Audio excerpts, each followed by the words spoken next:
Welcome friends online education channel ਐਡੂਕੇਸੀ education for all ਵਿੱਚ ਆਪ ਸਭ ਦਾ ਸਵਾਗਤ ਹੈ।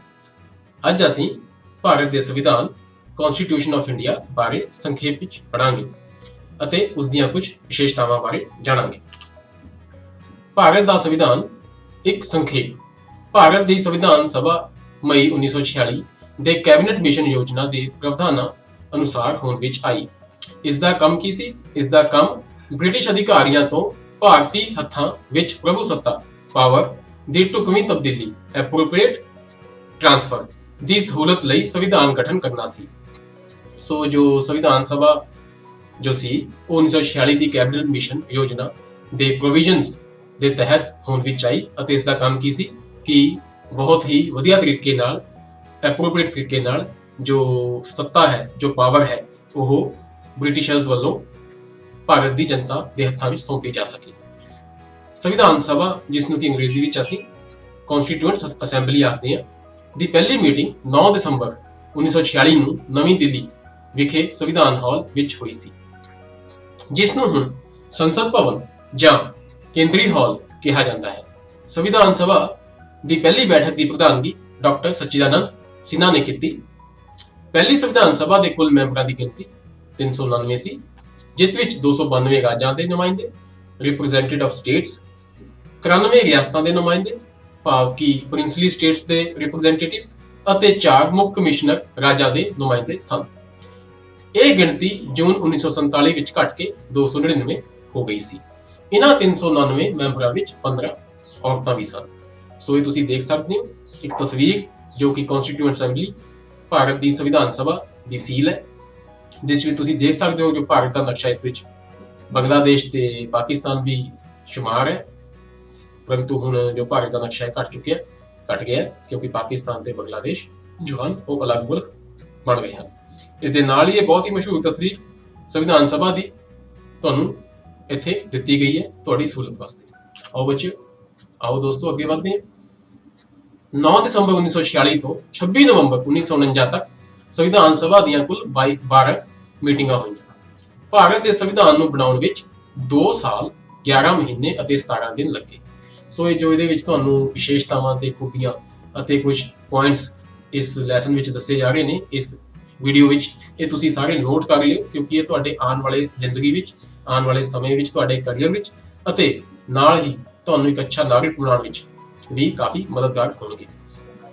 ਅੰਤ 26 ਨਵੰਬਰ 1949 ਨੂੰ ਸੰਵਿਧਾਨ ਬਣ ਕੇ ਤਿਆਰ ਹੋ ਗਿਆ ਅਤੇ 26 ਜਨਵਰੀ 1950 ਨੂੰ ਇਸ ਨੂੰ ਲਾਗੂ ਕਰ ਦਿੱਤਾ ਗਿਆ। ਸੋ ਜੋ ਸੰਵਿਧਾਨ ਹੈ, ਜੋ ਭਾਰਤ ਦਾ ਸੰਵਿਧਾਨ ਹੈ, ਉਹ 26 ਨਵੰਬਰ 1949 ਨੂੰ ਬਣ ਕੇ ਤਿਆਰ ਹੋ ਗਿਆ ਸੀ, ਜਿਸ ਨੂੰ ਕਿ ਅਸੀਂ ਸੰਵਿਧਾਨ ਦਿਵਸ ਦੇ ਰੂਪ ਵਿੱਚ ਮਨਾਉਂਦੇ ਹਾਂ। ਪਰੰਤੂ ਉਸ ਤੋਂ 2 ਮਹੀਨੇ ਬਾਅਦ ਜਨਵਰੀ 1950 ਨੂੰ ਇਸ ਨੂੰ ਪੂਰੇ ਭਾਰਤ ਦੇਸ਼ ਵਿੱਚ ਲਾਗੂ ਕਰ ਦਿੱਤਾ ਗਿਆ, ਜਿਸ ਨੂੰ ਕਿ ਅਸੀਂ ਗਣਤੰਤਰ ਦਿਵਸ ਜਾਂ ਕਿ ਰਿਪਬਲਿਕ ਡੇ ਦੇ ਰੂਪ ਵਿੱਚ ਮਨਾਉਂਦੇ ਹਾਂ। ਸੋ ਇਹ ਤੁਸੀਂ ਤਸਵੀਰਾਂ ਕੁਝ ਦੇਖ ਸਕਦੇ ਹੋ। ਇਹ ਜੋ ਸੰਵਿਧਾਨ ਸਭਾ ਦੀ ਮੀਟਿੰਗ ਦੀ ਤਸਵੀਰ, ਇਹ ਡਰਾਫਟਿੰਗ ਕਮੇਟੀ ਦੀ ਤਸਵੀਰ ਹੈ, ਜਿਸ ਵਿੱਚ ਡਾਕਟਰ B.R. ਅੰਬੇਦਕਰ ਜੋ ਚੇਅਰਮੈਨ ਸਨ ਉਹ ਵਿਚਕਾਰ ਬੈਠੇ ਨੇ ਤੇ ਜੋ 7 ਮੈਂਬਰ ਦੀ ਜੋ ਕਮੇਟੀ ਸੀ ਉਸ ਦੀ ਤਸਵੀਰ ਹੈ। ਸੇ ਇਹ ਤੇ ਨਾਲ ਹੀ ਇਹ ਜੋ ਤਸਵੀਰ ਹੈ ਇਹ ਸੰਵਿਧਾਨ ਸਭਾ ਦੇ ਸਾਰੇ ਮੈਂਬਰਾਂ ਦੀ ਇੱਕ ਇਕੱਠੀ ਤਸਵੀਰ ਹੈ ਜੋ ਕਿ ਤੁਹਾਡੀ ਸਹੂਲਤ ਵਾਸਤੇ ਇੱਥੇ ਤੁਹਾਨੂੰ ਦਿਖਾਈ ਗਈ। ਇਸ ਤੋਂ ਬਾਅਦ ਭਾਰਤ ਦੇ ਸੰਵਿਧਾਨ ਨੂੰ ਲਿਖਣ ਦਾ ਕੰਮ ਕਿਸਨੇ ਕੀਤਾ? ਪ੍ਰੇਮ ਬਿਹਾਰੀ ਨਾਰਾਇਣ ਰਾਇਜ਼ਾਦਾ ਨੇ ਕੀਤਾ। ਸੋ ਇਹਨਾਂ ਦੀ ਤਸਵੀਰ ਹੈ ਪ੍ਰੇਮ ਬਿਹਾਰੀ ਨਾਰਾਇਣ ਰਾਇਜ਼ਾਦਾ। ਰਾਇਜ਼ਾਦਾ ਨੇ ਸੰਵਿਧਾਨ ਦੀਆਂ ਪਹਿਲੀਆਂ 2 ਕਾਪੀਆਂ ਹੱਥੀਂ ਲਿਖੀਆਂ, ਇੱਕ ਹਿੰਦੀ ਵਿੱਚ ਅਤੇ ਇੱਕ ਅੰਗਰੇਜ਼ੀ ਵਿੱਚ। ਸੰਵਿਧਾਨ ਹਾਲ, ਜਿਸ ਨੂੰ ਹੁਣ ਕਨਸਟੀਟਿਊਸ਼ਨ ਕਲੱਬ ਆਫ ਇੰਡੀਆ ਕਿਹਾ ਜਾਂਦਾ ਹੈ, ਦੇ ਕਮਰੇ ਵਿੱਚ ਕੰਮ ਕਰਦਿਆਂ ਉਸਨੇ ਸੰਵਿਧਾਨ ਨੂੰ 54 ਦਿਨਾਂ ਵਿੱਚ ਇਟੈਲਿਕ ਕੈਲੀਗ੍ਰਾਫੀ ਫੌਂਟ, ਇਹ ਜੋ ਤੁਸੀਂ ਇਹ ਤਰੀਕਾ ਜੋ ਸ਼ੈਲੀ ਇਹ ਲਿਖਣ ਦੀ ਦੇਖ ਰਹੇ ਹੋ, ਇਸ ਨੂੰ ਇਟੈਲਿਕ ਕੈਲੀਗ੍ਰਾਫੀ ਫੌਂਟ ਕਿਹਾ ਜਾਂਦਾ, ਵਿੱਚ ਲਿਖਿਆ। ਉਸਨੇ ਸੰਵਿਧਾਨ ਲਿਖਣ ਦਾ ਕੋਈ ਮਿਹਨਤਾਨਾ ਨਹੀਂ ਲਿਆ, ਪਰੰਤੂ ਸ਼ਰਤ ਵਜੋਂ ਸੰਵਿਧਾਨ ਦੇ ਹਰ ਸਫ਼ੇ ਤੇ ਆਪਣਾ ਨਾਮ ਅਤੇ ਸੰਵਿਧਾਨ ਦੇ ਅਖੀਰ ਵਿੱਚ ਆਪਣੇ ਅਤੇ ਆਪਣੇ ਦਾਦਾ ਜੀ ਦਾ ਨਾਮ ਲਿਖਣ ਦੀ ਪੇਸ਼ਕਸ਼ ਕੀਤੀ, ਜੋ ਕਿ ਜਵਾਹਰ ਲਾਲ ਨਹਿਰੂ ਦੁਆਰਾ ਸਵੀਕਾਰ ਲਈ ਗਈ। ਸੋ ਤੁਸੀਂ ਦੇਖ ਸਕਦੇ ਹੋ ਕਿ ਜੋ ਅਸਲ ਸੰਵਿਧਾਨ ਦੀ ਕਾਪੀ ਹੈ, ਜੋ ਅਸਲ ਸੰਵਿਧਾਨ ਹੈ, ਉਸਦੇ ਹਰ ਇੱਕ ਪੇਜ ਤੇ ਤੁਹਾਨੂੰ ਆ ਦੇਖੋ ਇੱਥੇ ਨੀਚੇ ਤੁਹਾਨੂੰ ਤਸਵੀਰ ਵਿੱਚ ਵੀ ਦਿਖਾਇਆ ਗਿਆ ਕਿ ਪ੍ਰੇਮ, ਇਹ ਜੋ ਨਾਮ ਹੈ ਪ੍ਰੇਮ ਬਿਹਾਰੀ ਰਾਇਜ਼ਾਦਾ ਨੇ ਆਪਣਾ ਨਾਮ ਹਰ ਸਫ਼ੇ ਤੇ ਲਿਖਿਆ। ਦਸਤਾਵੇਜ਼ ਵਜੋਂ ਦੋਵੇਂ ਨਾਂ ਵੇਖੇ ਜਾ ਸਕਦੇ ਹਨ। ਤੁਸੀਂ ਇੱਥੇ ਦੇਖ ਸਕਦੇ ਹੋ ਜੋ ਇਹਨਾਂ ਦੇ ਦਾਦਾ ਜੀ ਦਾ ਨਾਮ ਹੈ ਉਹ ਆਖਰੀ ਸਫ਼ੇ ਤੇ ਤੁਹਾਨੂੰ ਦੇਖਣ ਨੂੰ ਮਿਲੇਗਾ। ਜਦੋਂ ਇਹ ਪੂਰਾ ਹੋ ਗਿਆ ਤਾਂ ਸੰਵਿਧਾਨ ਦੇ ਖਰੜੇ ਦਾ ਵਜ਼ਨ 3.75 ਕਿਲੋਗ੍ਰਾਮ ਜਾਂ 8.26 ਪਾਉਂਡ ਸੀ ਅਤੇ ਇਹ 232 ਪੰਨਿਆਂ ਦਾ ਸੀ। ਸੋ ਇਹ ਕੁਝ ਪੁਆਇੰਟਸ ਨੇ, ਕੁਝ ਇਸ ਦੀਆਂ ਵਿਸ਼ੇਸ਼ਤਾਵਾਂ ਨੇ ਜੋ ਤੁਹਾਨੂੰ ਯਾਦ ਕਰਨੀਆਂ ਚਾਹੀਦੀਆਂ ਨੇ, ਕਿਉਂਕਿ ਜੀਕੇ ਦੇ ਬਹੁਤ ਹੀ ਕੁਐਸਚਨ ਇਸ ਤੋਂ ਬਣਦੇ ਨੇ ਤੇ ਜੇ ਤੁਸੀਂ ਅੱਗੇ ਜਾ ਕੇ ਕਾਨੂੰਨ ਦੀ ਪੜ੍ਹਾਈ ਪੜ੍ਹਨਾ ਚਾਹੁੰਦੇ ਹੋ ਫਿਰ ਤਾਂ ਇਹ ਇੱਕ ਬਹੁਤ ਹੀ ਵੱਡਾ ਹਿੱਸਾ ਕਨਸਟੀਟਿਊਸ਼ਨ ਨਾਲ ਹੀ ਸੰਬੰਧਿਤ ਹੁੰਦਾ ਹੈ। ਇਸ ਕਰਕੇ ਤੁਸੀਂ ਇਸ ਨੂੰ ਧਿਆਨ ਨਾਲ ਪੜ੍ਹੋ ਅਤੇ ਚੰਗੀ ਤਰ੍ਹਾਂ ਯਾਦ ਕਰੋ।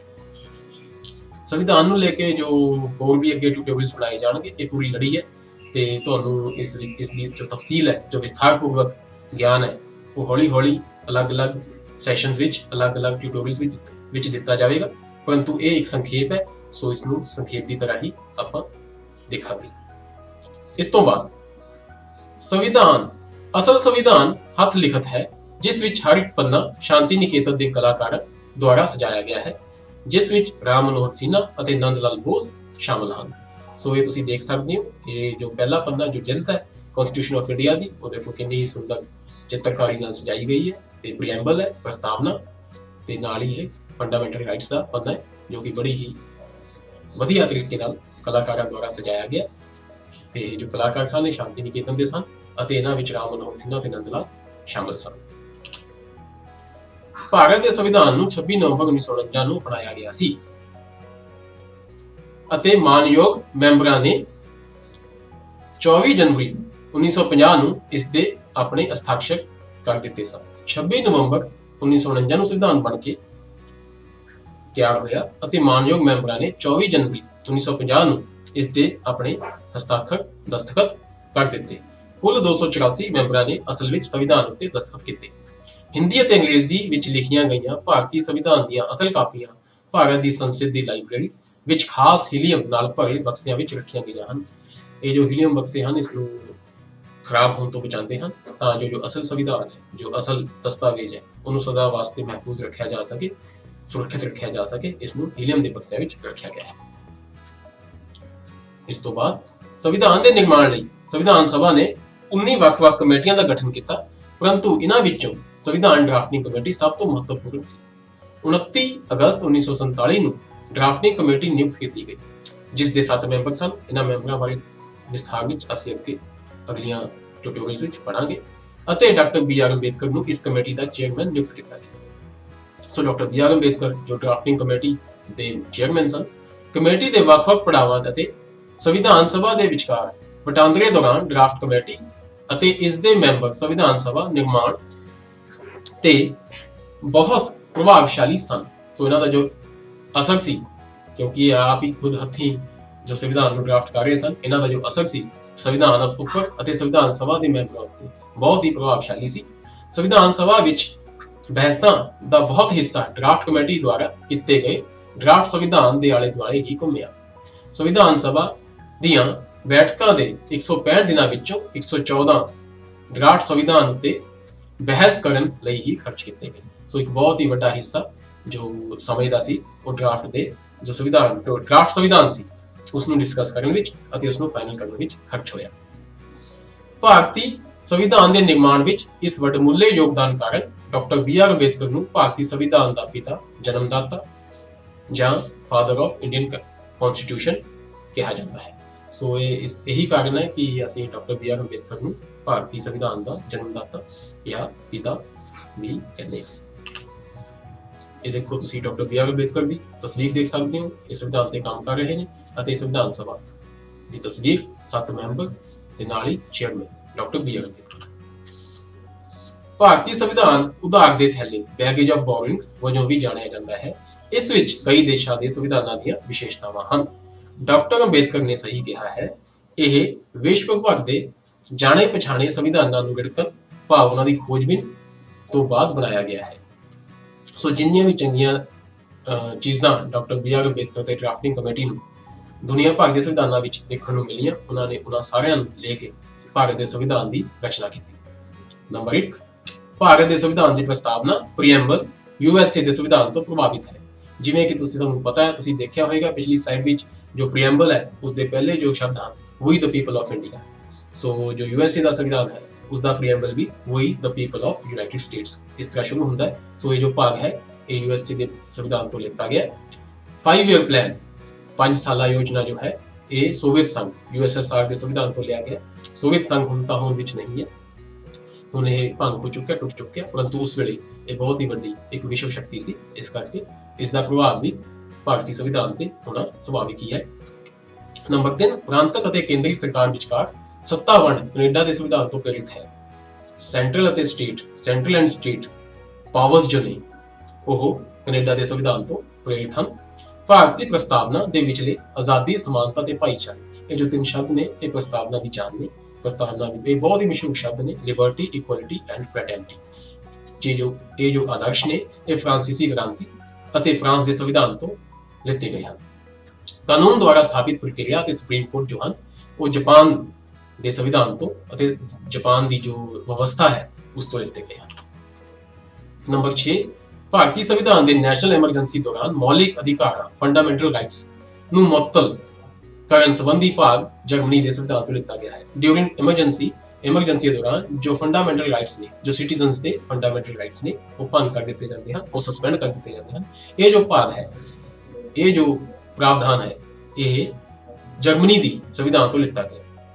ਨਿਰਦੇਸ਼ਕ ਸਿਧਾਂਤਾਂ ਦਾ ਪ੍ਰਬੰਧ, ਪ੍ਰੋਵੀਜ਼ਨਸ ਆਫ ਡਾਇਰੈਕਟਿਵ ਪ੍ਰਿੰਸੀਪਲਸ, ਇਹ ਕੁਝ ਚੀਜ਼ਾਂ, ਕੁਝ ਜੋ ਵਰਡਸ ਨੇ, ਕੁਝ ਜੋ ਟਰਮਸ ਨੇ ਤੁਹਾਡੇ ਵਾਸਤੇ ਨਵੀਆਂ ਹੋਣਗੀਆਂ, ਇਹਨਾਂ ਨੂੰ ਅਸੀਂ ਅੱਗੇ ਚੱਲ ਕੇ ਆਉਣ ਵਾਲੇ ਟਿਊਟੋਰੀਅਲਸ ਵਿੱਚ ਡਿਸਕਸ ਕਰਾਂਗੇ। ਆਇਰਲੈਂਡ ਦੇ ਸੰਵਿਧਾਨ ਤੋਂ ਪ੍ਰੇਰਿਤ ਹੈ। ਲਾਗੂ ਕੀਤੇ ਜਾਣ ਸਮੇਂ ਭਾਰਤੀ ਸੰਵਿਧਾਨ ਦੀਆਂ 8 ਅਨੁਸੂਚੀਆਂ, ਜਿਨ੍ਹਾਂ ਨੂੰ ਅਸੀਂ ਸ਼ਡਿਊਲਸ ਕਹਿੰਦੇ ਹਾਂ, ਅਤੇ 22 ਭਾਗਾਂ ਵਿੱਚ 395 ਆਰਟੀਕਲਸ ਲੇਖ ਸਨ। ਇਸ ਸਮੇਂ ਭਾਰਤੀ ਸੰਵਿਧਾਨ ਦੀਆਂ 12 ਅਨੁਸੂਚੀਆਂ ਹਨ, ਸ਼ਡਿਊਲਸ ਹਨ ਅਤੇ 25 ਭਾਗਾਂ ਵਿੱਚ 448 ਲੇਖ ਹਨ, ਆਰਟੀਕਲਸ ਹਨ। ਇਹ ਦੁਨੀਆ ਦਾ ਦੂਜਾ ਸਭ ਤੋਂ ਲੰਮਾ ਲਿਖਤ ਸੰਵਿਧਾਨ ਹੈ। ਸੋ ਇਹ ਕੁਝ ਸੰਵਿਧਾਨ ਬਾਰੇ ਕੁਝ ਰੋਚਕ ਤੱਥ ਅਤੇ ਇੱਕ ਸੰਖੇਪ ਅਸੀਂ ਜਾਣਿਆ। ਸੋ ਇਸ ਨੂੰ ਇਹ ਤੁਹਾਡੀ ਜ਼ਿੰਦਗੀ ਵਿੱਚ ਅਤੇ ਕੈਰੀਅਰ ਵਿੱਚ ਬਹੁਤ ਹੀ ਲਾਭਦਾਇਕ ਹੋਏਗਾ। ਸੋ ਇਸ ਨੂੰ ਤੁਸੀਂ ਬਹੁਤ ਚੰਗੀ ਤਰ੍ਹਾਂ ਯਾਦ ਕਰਨਾ ਹੈ ਤੇ ਇਸ ਦੇ ਨਾਲ ਹੀ ਮੈਂ ਇਸ ਵਿਦਾ ਲੈਣਾ। ਧੰਨਵਾਦ।